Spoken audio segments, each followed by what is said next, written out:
नमस्कार दोस्तों। अगर मैं आपसे सीधा सवाल पूछूं कि क्या इंडिया ने 2014 के बाद ग्रोथ की या फिर मनमोहन सिंह ने ही इंडिया की इकोनॉमी को रिवाइव किया था, तो सोशल मीडिया पर दोनों ही साइड्स अपनी अपनी जीत डिक्लेयर करती हैं। पर आज हम इस वीडियो में बात करेंगे सिर्फ नंबर्स और फैक्ट्स की, और देखेंगे कि किसने बेटर परफॉर्म किया, कांग्रेस या बीजेपी ने। तो चलिए शुरुआत करते हैं सबसे पावरफुल मैट्रिक से, जीडीपी ग्रोथ रेट। तो जैसा कि आप देख सकते हैं, 2004 से 2014 के बीच यानी कांग्रेस के टाइम पर इंडिया ने काफ़ी अच्छी ग्रोथ अचीव की, और 2005, 6, 7 में लगातार 3 साल इंडिया ने 9% से ज़्यादा ग्रो किया, और 2007 में तो पीक ग्रोथ डबल डिजिट में चली गई थी। वहीं 2008 में ग्रोथ स्लोवेस्ट रही 3.9% पर, क्योंकि उस टाइम पर ग्लोबल रिसेशन आ गया था। वहीं अगर बीजेपी की बात करें तो इस 2014 से 2024 के बीच में इंडिया ने तब भी अच्छी ग्रोथ अचीव की। As compare to Congress growth थोड़ी कम थी, और 2019-20 में तो काफ़ी कम ग्रोथ थी, और 2020 में ग्रोथ नेगेटिव में चली गई, क्योंकि 2019 और 20 में कोविड आ चुका था। वहीं उसके बाद 2021 में इंडिया ने रिवाइव किया और 9.7% हाईएस्ट ग्रोथ अचीव करी बीजेपी के टाइम की। तो इसका विनर डिसाइड करने से पहले मैं आपको बता दूं कि 2004 में इंडिया की जीडीपी 721 बिलियन थी। वहीं 2014 आते आते इंडिया की जीडीपी 2039 बिलियन हो चुकी थी, यानी कि लगभग 2 ट्रिलियन के करीब। अगर इसको देखें तो इंडिया ने 2.8 टाइम्स ग्रो किया। अगर बीजेपी की बात करें तो 2014 में जीडीपी लगभग 2 ट्रिलियन थी, और 2024 आते आते इंडिया की जीडीपी लगभग 3.9 ट्रिलियन के करीब हो चुकी थी, जो कि लगभग 1.9 टाइम्स था। तो अगर यहाँ पर देखें, कांग्रेस ने काफ़ी अच्छा परफॉर्म किया। जैसे मनमोहन सिंह ने 10 साल के अंदर ही इंडिया की जीडीपी को 700 बिलियन से 2 ट्रिलियन तक पहुंचाया, यानी कि 2.8 टाइम्स बढ़ा दिया। अगर वैसे ही मोदी जी भी 10 साल में यानी कि 2014 से 2024 के बीच इंडिया की जीडीपी को 2.8 टाइम्स बढ़ाते, तो 2024 में ही हम 5.5 ट्रिलियन की इकोनॉमी बन जाते और इंडिया दुनिया की थर्ड लार्जेस्ट इकोनॉमी हो जाता। बट 2026 आ चुका है और इंडिया की जीडीपी अभी तक सिर्फ 4.5 ट्रिलियन पर पहुंच पाई है। That's why Congress is the clear winner in GDP growth. तो चलिए अब बात करते हैं इन्फ्लेशन रेट की, यानी महंगाई दर की, और पता लगाते हैं कि कांग्रेस और बीजेपी के टाइम पर कितनी महंगाई थी। तो जैसा कि आप देख सकते हैं कि कांग्रेस के टाइम में शुरुआत में तो महंगाई काफ़ी कम थी, पर जैसे ही 2008 में ग्लोबल रिसेशन आता है तो महंगाई काफ़ी ज़्यादा बढ़ जाती है और लगभग 9-10% के करीब रहती है। 2012 में तो महंगाई 12% के करीब चली गई थी, जो कि काफ़ी ज़्यादा होता है। वहीं अगर मोदी गवर्नमेंट की बात करें, जैसे ही 2014 में बीजेपी की सरकार बनती है तो महंगाई एकदम से कंट्रोल में आ जाती है और आगे भी कंट्रोल में ही रहती है, लगभग 4-5% के करीब रहती है। जबकि 2022 में महंगाई सबसे ज़्यादा चली गई थी 6.7% पर। एज़ कम्पेयर टू कांग्रेस देखें तो महंगाई बीजेपी ने काफ़ी कंट्रोल में की थी। तो इस मामले में तो बीजेपी क्लियर विनर है। तो चलिए अब बात करते हैं अनएम्प्लॉयमेंट रेट की, यानी कि बेरोज़गारी दर की, और पता लगाते हैं कि कांग्रेस और बीजेपी के टाइम पर कितनी बेरोज़गारी थी। तो जैसा कि आप देख सकते हैं, 2004 में अनएम्प्लॉयमेंट रेट 8.5% था, जो कि 2014 आते आते सिर्फ 8% ही हुआ, यानी कि कोई सिग्निफिकेंट डिक्रीज नहीं हुआ। तो कांग्रेस के टाइम पर बेरोज़गारी दर 8 से 8.5% के बीच ही रहा, जो कि काफ़ी ज़्यादा है।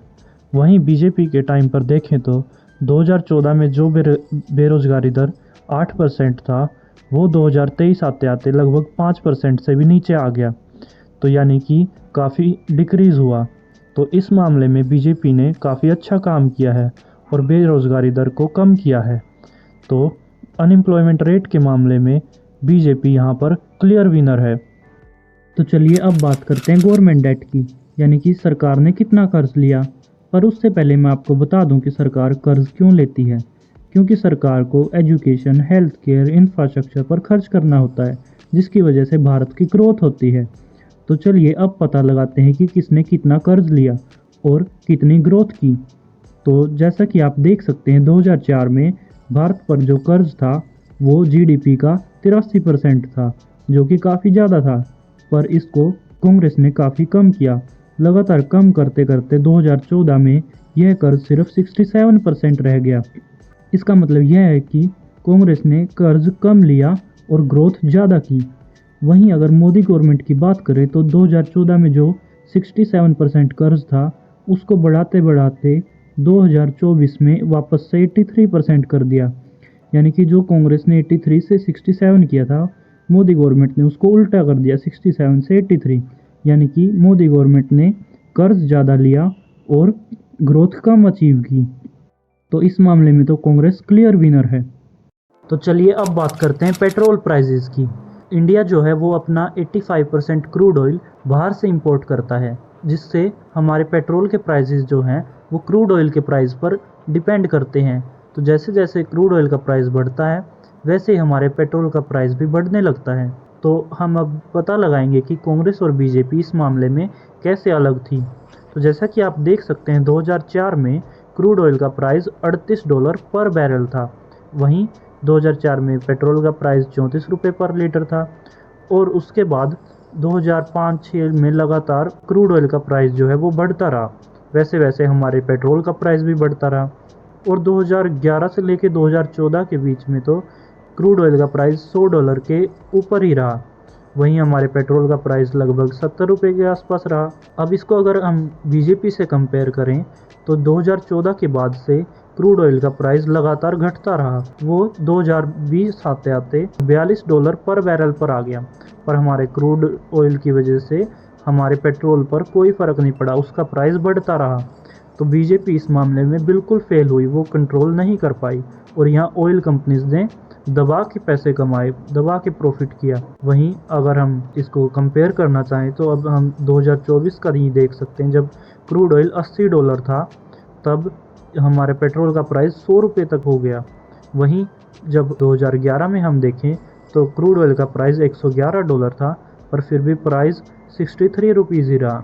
तो इस मामले में तो कांग्रेस ने काफ़ी अच्छा काम किया, जबकि मोदी गवर्नमेंट में ऑयल कंपनीज ने काफ़ी ज़्यादा प्रॉफिट कमाया। तो कांग्रेस इसमें क्लियर विनर है। तो चलिए अब बात करते हैं कैपिटल एक्सपेंडिचर की। कैपिटल एक्सपेंडिचर गवर्नमेंट का वह खर्चा होता है जो कि डेवलपमेंट वर्क में लगता है, यानी जैसे स्कूल्स बनाने में, हॉस्पिटल्स बनाने में, रोड बनाने में, इंफ्रास्ट्रक्चर बनाने में, एयरपोर्ट बनाने में, या फिर हमारे डिफेंस के ऊपर जो खर्चा होता है। तो जितना ज़्यादा हमारा कैपिटल एक्सपेंडिचर होगा उतना ज़्यादा हम डेवलपमेंट के ऊपर खर्च कर पाएंगे, और वही जो डेवलपमेंट है वो हमें लॉन्ग टर्म में फ़ायदा करेगी। तो अब समझते हैं कि कांग्रेस और बीजेपी ने कितना कैपिटल एक्सपेंडिचर किया। तो 2004 से 2014 के बीच में जो कैपिटल एक्सपेंडिचर था वो जीडीपी का लगभग 2% के नीचे ही रहा। वहीं बीजेपी के टाइम पर भी शुरुआत में तो ये 2% के नीचे रहा, पर आखिरी के 4-5 सालों में इसमें काफ़ी ग्रोथ दिखाई दी।